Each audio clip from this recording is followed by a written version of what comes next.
পানটা কেমন লাগলো জিজ্ঞাসা তোমার চাচা? ভালো না, আমি তো খাই না বেশি। আপনি বললেন যে মুখে থাকবে না, আমি তাই না। হলো আমাদের মুর্শিদগঞ্জ মাদ্রাসা আছে, একটা পারিবারিক অনুষ্ঠান আছে, আপনারা দেখতে পারতেছেন।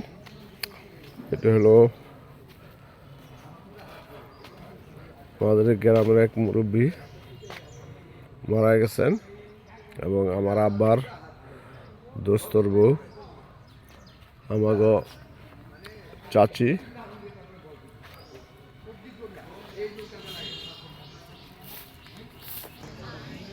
ওই যে লিগ খেলা হইতাছে, আমার ওপেন করে খেলাইছে।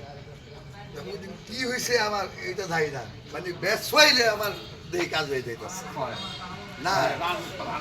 রান মানে কি, আমার তোমার 31 বলে গেছিলাম ৭৭, ৬ হইলো মাত্র 2টা, 4 হইলো মানে 10টা 4।